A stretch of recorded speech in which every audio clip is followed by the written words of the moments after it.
Presidential aspirant Reuben Kigame says he will free all petty offenders within his first 100 days in office upon clinching the presidency in August. Speaking exclusively with Hope Media, Kigame said his government will also prioritize education of children as well as creation of employment.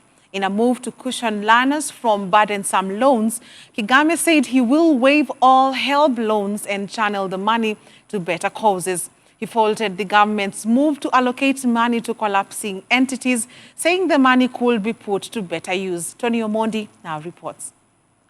Students taking education at universities and colleges will not have to worry about HELB loans by the government if independent presidential aspirant Reuben Kigame clinches the presidency in August 2022.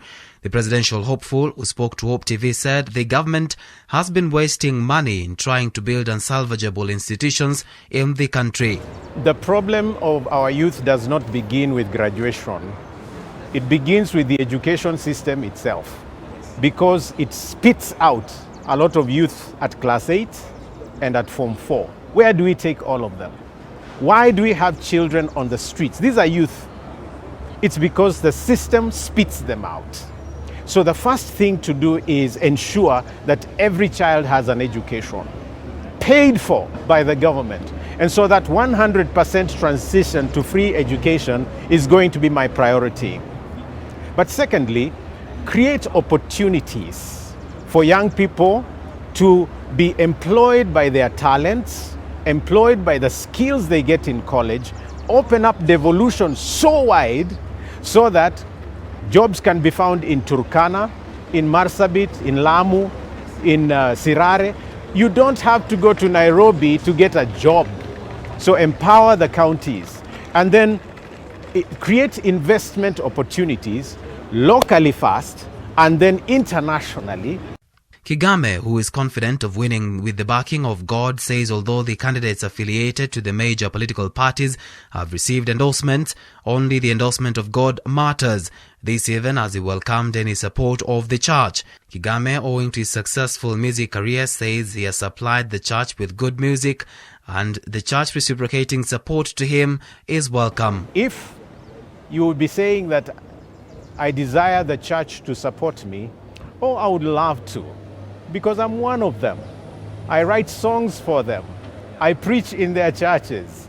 I teach in their institutions. Why they would deny me the votes, I would want to know.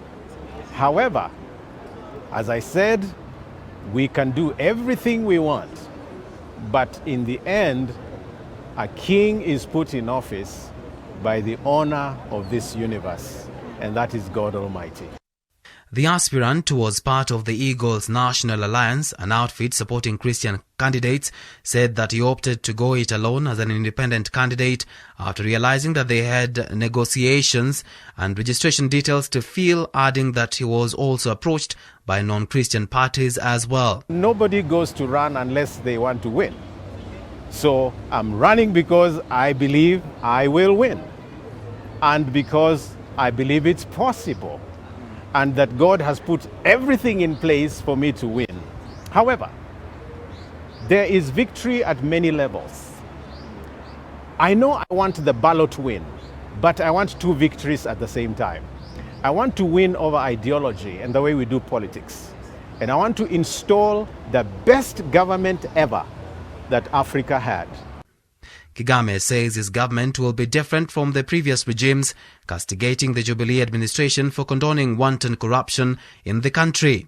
Excellent in terms of infrastructural projects, excellent in terms of roads and railways and all kinds of empowerment.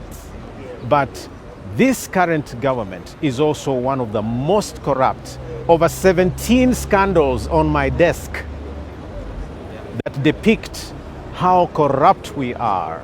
And instead of dealing with them, in fact, we're losing 2 billion per day, the president confessed. Instead of dealing with it, we are recycling, saying the same leaders should go back to office. I say that is madness. And with just 89 days to the general election, Kigame has exuded confidence of winning the presidency in August. This even as IEBC continues to tighten news on independent candidates to meet the minimum threshold. Tony Omondi for Hope TV News Watch.